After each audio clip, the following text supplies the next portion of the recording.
It is Mother's Day, and I am getting ready to get a piece completed by my favorite tattoo artist, which happens to be my daughter. So, Mother's Day, getting a tattoo for my daughter, so join us.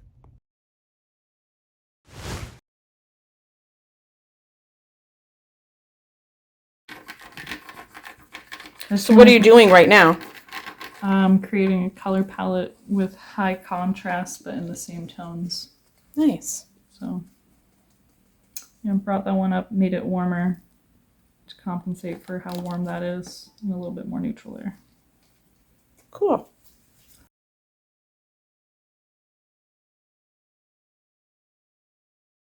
So I am here with my daughter, Caito. You have met her many times before. So we're just gonna get ready. I'm gonna start with a small area so you get used to the feeling again. Okay.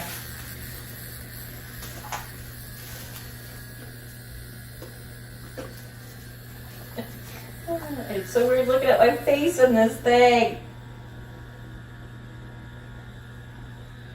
On a scale of 1 to 10, how good of an angle is it for you? What's the rating scale? 1 is, oh God, call the church, and 10 is, damn baby, let me take you out to dinner. Ooh, it's a solid 1. All right, call the priest. All right, you ready, Freddie? I'm ready. Here we go.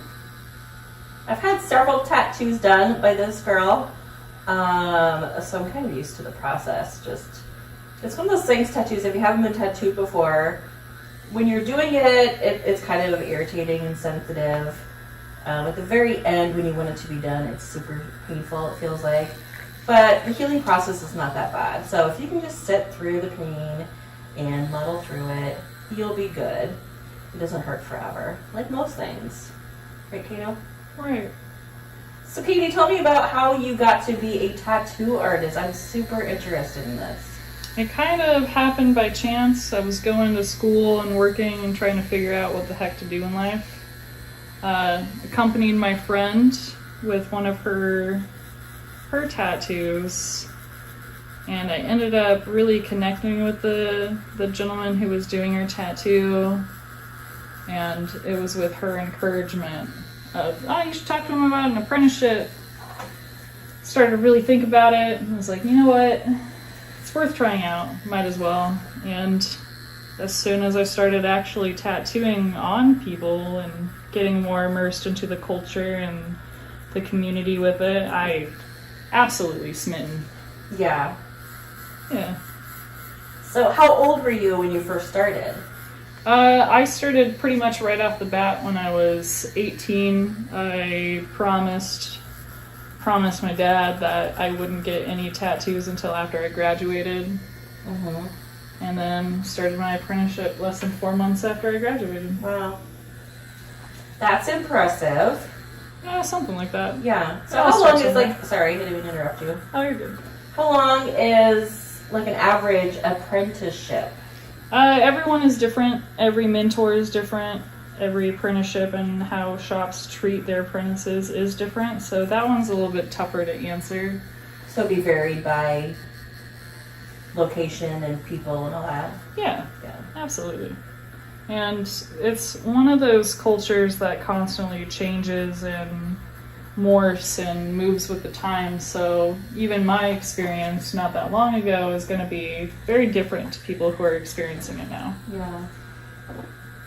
I feel like it's that way for therapists too. Like when I'm beginning, I just got out of school, I'm educated, I don't really know what I'm doing, and I don't really have my groove or fit yet.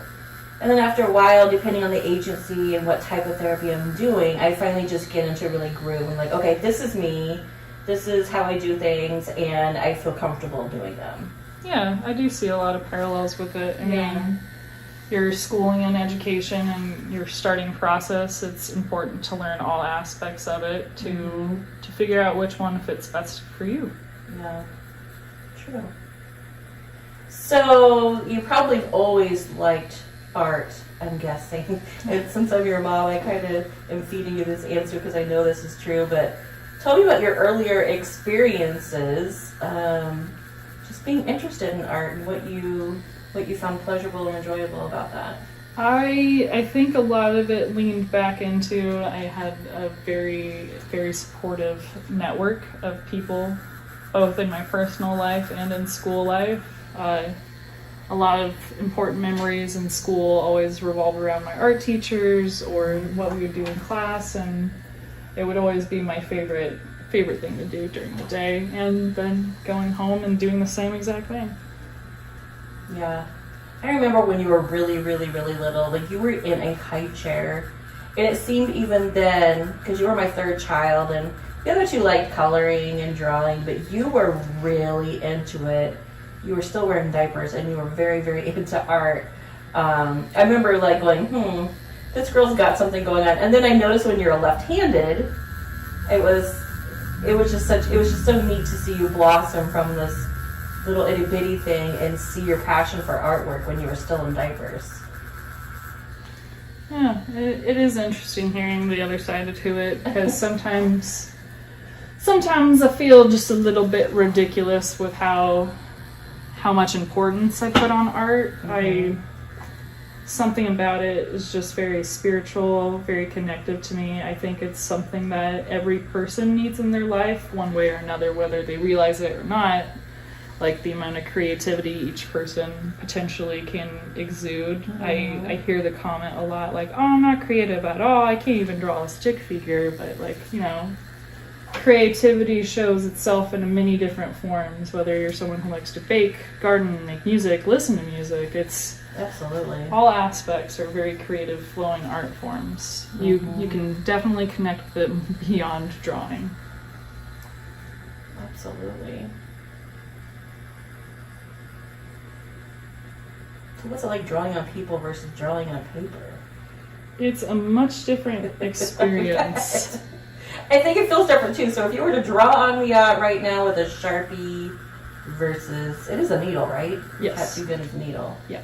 Yeah.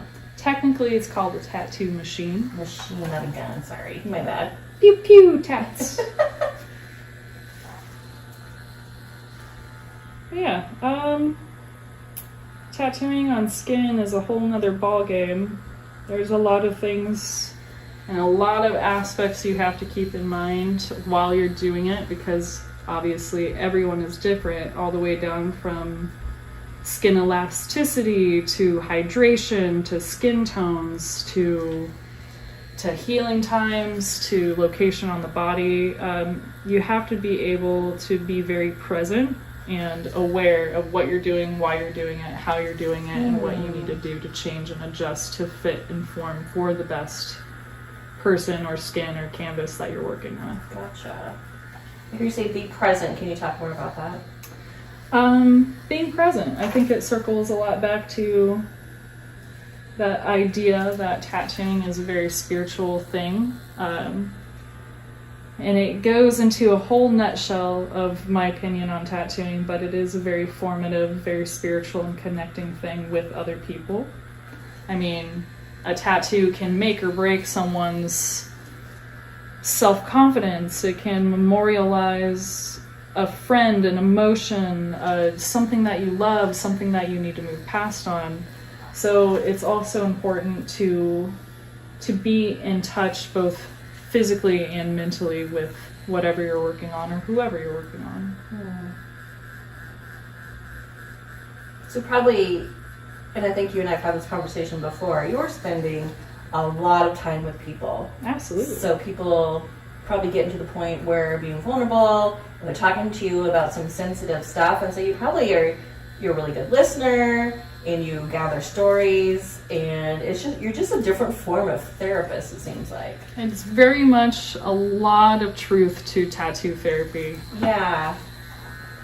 I mean, you have to think about it like someone's trusting you with their body and their time and their life, essentially. So you gotta be adaptive and communicative and open with people in that sense. Are you able to open up on your end, like your vulnerability? Do other people's stories like promote you talking about things? It can. I am definitely much more of a guarded person. I don't super enjoy sharing personal aspects with other people. More than happy to listen in with whatever they want to share. Sometimes, yes. It goes with if it feels right for the conversation, if it feels like it's a worthwhile point to talk about or bring up or share. Yeah. It's gotta feel right. Yeah. Kind of goes with the flow. But I'm not just gonna like sit someone down and be like, this is what happened to me when I was 7 and I'm still fucked up about it. It goes much more naturally than that. Yeah, definitely. And then there's probably the aspect of like repeat customers too, so you probably really get to know certain people. Oh, absolutely. You get to build a lot of very interesting connections with people. I've made a beautiful amount of friends through this career. Oh, I like how you said that. A beautiful amount of friends. Yeah. And like, I've gotten to a point in my career where now I'm starting to see like more life changes with people than when I've seen them in other aspects of their life. I've been able to see people go through bad times in their marriage, get divorced, fall in love again, get married again, form a new family unit. It's a really cool aspect being able to be a bystander and watcher in. Yeah. I didn't really think about it that way. Oh, I never thought about it in that way either, but it just comes with the territory and time. Yeah, definitely. I know even like with clients, sometimes I'll drop off for a while. And then I'll see him like 2 or 3 years later. I'm like, hey, I haven't seen you forever. And then it's almost like we've just been talking this whole time. So having some really good connections with people and when you're talking about lots of different sensitive things like you just talked about. Exactly. I'm sure it really brings people back to you too. It does. And like some people maybe will come by every once in a while, once a year. Other people are in my chair every 4 weeks. So oh my gosh. It's a very adaptive relationship, I suppose. Yeah. I like that. So what have you learned about yourself in this whole tattooing process and where you're at? I suppose I'm still learning a lot about myself. That's an excellent question. I'm not sure how to answer. Evolving too. Yeah. So how have you evolved as a person and a tattoo artist? It's definitely put a lot of life into perspective, I would say. Can you give me some examples?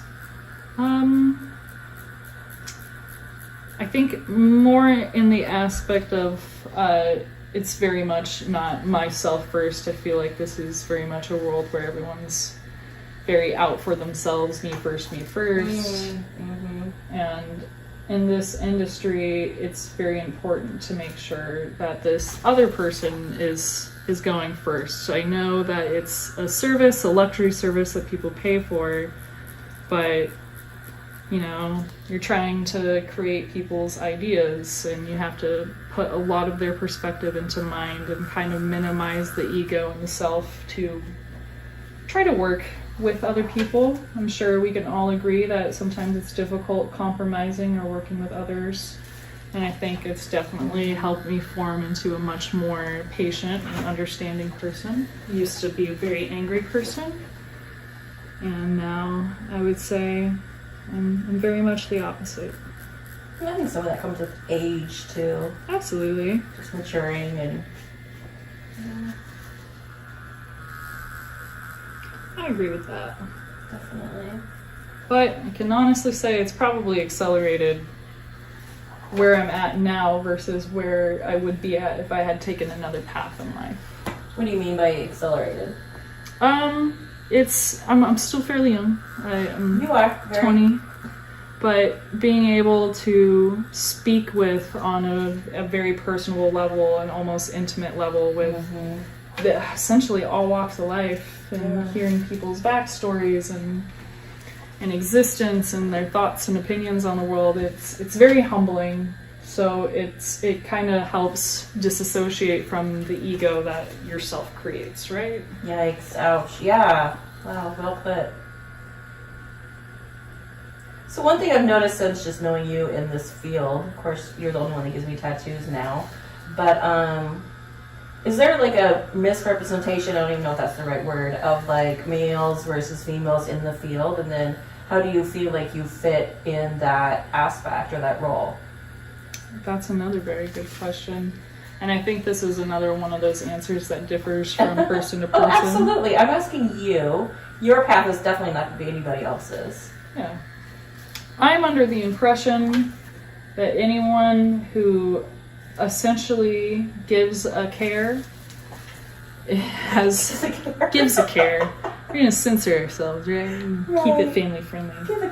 Give a care. I like that. I think in this day and age, word to mouth, very important, obviously, but if you're someone who is very closed off and not very open-minded or very one way or another, or my way and the highway, and not very compromising or understanding, or all the things I previously shared, I don't think your gender or anything has anything to do with it, but I do think your quality of person absolutely affects your prevalence in the industry and overall your quality of person and who people want to deal with, because there's a tattoo shop on every corner of the street. If you're going to be a jerk, if you're going to be sexist, you're going to be XYZ, they don't have to go to you. Exactly. Absolutely, they do not. Especially because you said it's like a luxury thing that people do. Yeah. People save up all year, they use their tax refund or whatever, and it's not a cheap thing to do. It's not, and it's something that you literally have the rest of your life with. It's beyond the price of it. Like, you're essentially paying pennies a day to exist with it,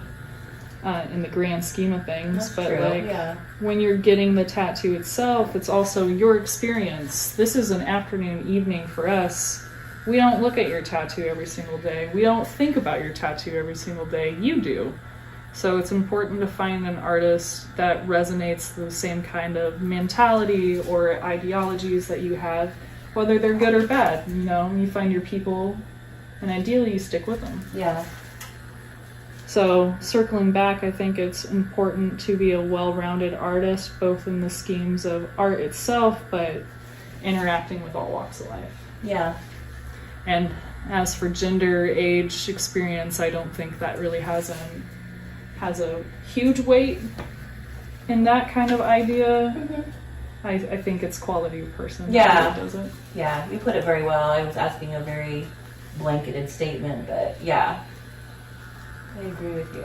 Trying to answer that one the best way I could. Try not to step on anyone's toes as I well. just remember when you were younger, you were like, I'm going to, represent well for myself, and how, I keep saying, then it seems like it's just a saturated market with certain types of people, and that you wanted to stand out and above. Yeah, and I think I still fall under that umbrella overall, but that was 2 years ago, and I'm going to be honest, even in 2 years, the industry has completely taken a sidestep. True. Like, the amount of young female artists that I see doing their apprenticeships and completing their apprenticeships and joining the workforce is staggering. It's completely different than what it was even 5 years ago. Mm. It's a whole nother level. And That's cool. I didn't know that. Oh, it's very exciting. There's people who are resistant to that change, very angry about that change. The old school way of thinking. The old school way of thinking. And this goes back to, be open-minded. As long as you're a quality person who has interest in quality art and quality time spent with others, that you're leading the industry into a good direction. That's the direction it should be going into, regardless of sex. Right. Speaking of leading, so have you had really key people in your life who's been good mentors to you? And Absolutely. How important has that been for you in this field?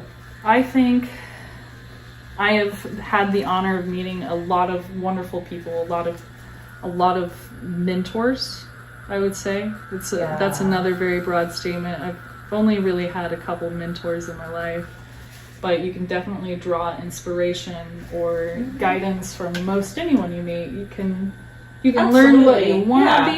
be. You can learn what you do not want to be. You can take away a learning aspect from almost any given experience, whether it's good or bad. True. Yeah, but I'm just grateful and thankful for the people that I have met and the people that I've been able to cross paths with in this industry alone is staggering when I think about it in the grand scheme of things. Yeah.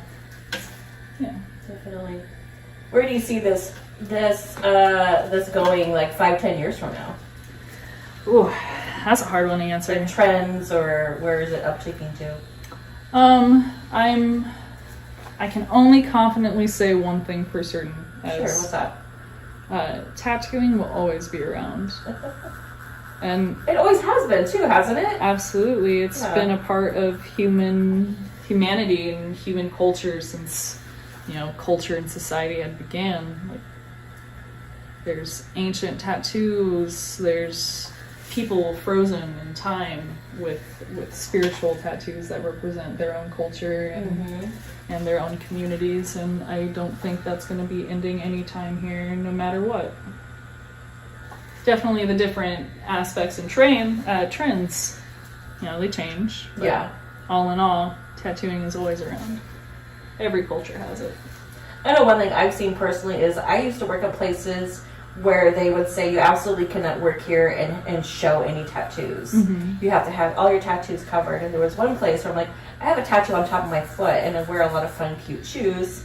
And I was rebellious and I'm like, you know what? If somebody really cares that much what I have on top of my foot, then I don't care. And I think a lot of people have adapted to that mindset. They have.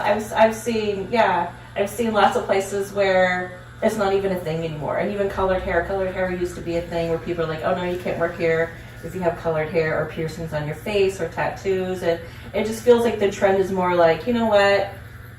Just, again, be a good person, show up to work, do a good job, and those things don't matter anymore. Yeah, it definitely reflects society and everything, but I do understand where that idea came from of like, you're not a good person if you have tattoos or an alternative lifestyle. But, when you look into the history of tattooing and how it was ushered into mainstream culture by like gangs or, a lot of crime affiliates, those were the people, the outcasts were definitely the ones that connected with that culture.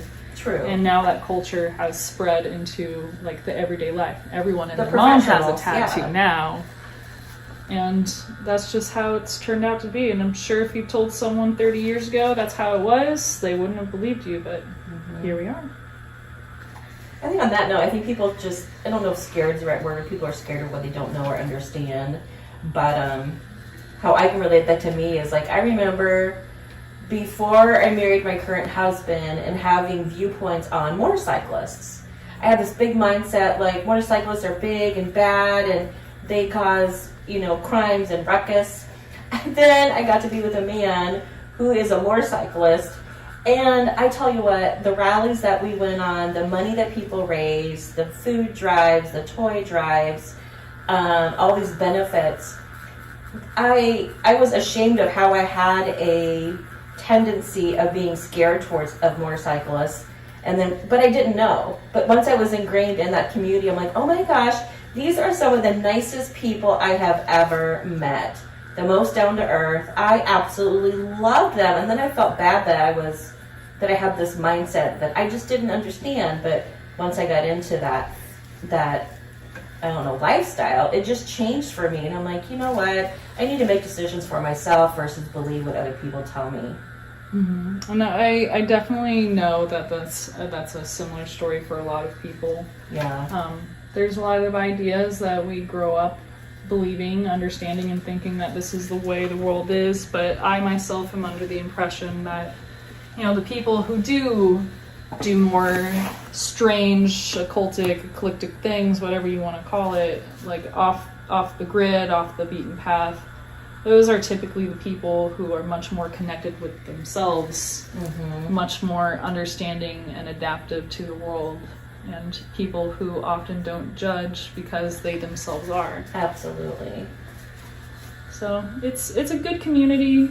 I am 100% under the same impression, like those scary people typically are the most genuine, kindest people that you could possibly meet.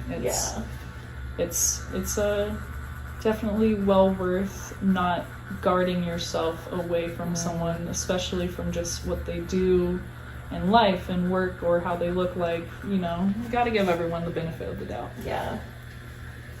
I think that's just stereotypes in general. Absolutely. We're more alike than different.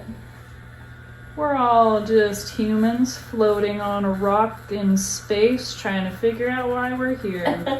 There's no reason for us to make it hard for everyone else. No, absolutely. Definitely. How's it feeling? It's starting to tingle a little bit, but I feel like I'm doing pretty good. You are. I'm not jumping around like I used to. No, you're doing really well. I think talking is helping me be distracted. Makes sense. But I'm doing pretty good. It's doable. It's always good to hear. Mm-hmm. Have you had a favorite tattoo that you've ever done, or one of your favorites on somebody else, like an art piece that you're like, oh man, I just really love doing that? I feel like it's really corny when I say it, but it changes all the time. It possibly even changes week to week. All right, your most recent one. I don't know. This one's right in front of me, and I'm having a lot of feelings with it because it's on my mom. I get to spend it with her on Mother's Day. You let me do basically whatever I wanted to do. You just gave me an idea, and it's. I don't know. I would put it at a weekly favorite for right now. It is true. I'm not sure how many people have the relationship you and I have. We've talked about that. We've had some difficulties for sure. Growing pains. But I know Katie probably doesn't like taking time off for a day to do tattoos on her mom, but I'm going to get emotional. But for me to be able to spend this X amount of time with my kid, and she's drawing on me, and it's forever piece of artwork, it is like one of my favorite things in life. So the pain is absolutely worth it. I'm always thinking about her when she does it, and then later on I think about her. My arms are covered with tattoos from her. And when I first started doing tattoos, they're like, oh, who's your tattoo artist? I'm like, oh, it's my daughter. And they like do a double take. And then I'm like a walking refrigerator. So I remember when she was little, she would make me all these pictures and crayon drawings, paintings, whatever, and they would go on my refrigerator. And now it's like I am wearing her artwork, and it's pretty amazing experience that I'm able to get to sit and spend this much time with my daughter. We can have talks like this, and we can just hang out together, and then I have a forever art piece on me from her. It's very unusual. It's very unique. It is. I'm trying to keep it composed while you're saying that. Aww. It does mean a lot to me. It means a lot to me too. And honestly, I don't really see any of this as work. Whenever I think about the aspect of waking up, going to work, yeah, it's always the get to go draw on people today. Like I feel a lot of gratuity in my life for being able to share this with my friends and family, but like this is something that genuinely makes the heart and soul happy. I don't see it as work. I see it as this is the opportunity to do something that I'm very passionate about, something I care a lot about, and I just get to wake up and do it every day or any day I want to. So that's so cool. You're obviously living your best life. Trying to. Aw, I think we're going to end there. Is there anything, any last moment, things you want to talk about or say or whatever before we sign off? My tattoo is not done. We'll continue having these amazing conversations, but we'll let people go. My final piece of advice is, realistically, while I was trying to figure out what I wanted to do, who I wanted to be, what I wanted to be, what my parents wanted me to be, what my relationship at the time wanted me to do. You know, at the end of the day, this is your life. You never know what's going to make you happy or make your heart sing unless you try it. And there's no harm in trying something. There's no harm in failing in something. There's no harm in succeeding in something. But as long as you don't try, you're only shorting yourself realistically. So, you know, live your best life. Try some new things. Live your dreams. Do something new. Go outside, experience the world, and you'll find some good. You'll find some good in it. Yeah, definitely. Oh, that's great. Well, it was wonderful to talk with you and share in this experience. Yes, I hope everybody finds something they can grapple with after this conversation. Some sort of takeaway, I would hope. Some sort of takeaway. Yeah. Wow. Are you going to tell them what you're getting? I'm getting a flower on a part of my body is what I'm doing. It's a beautiful place to smell flowers. All right, I'm signing off.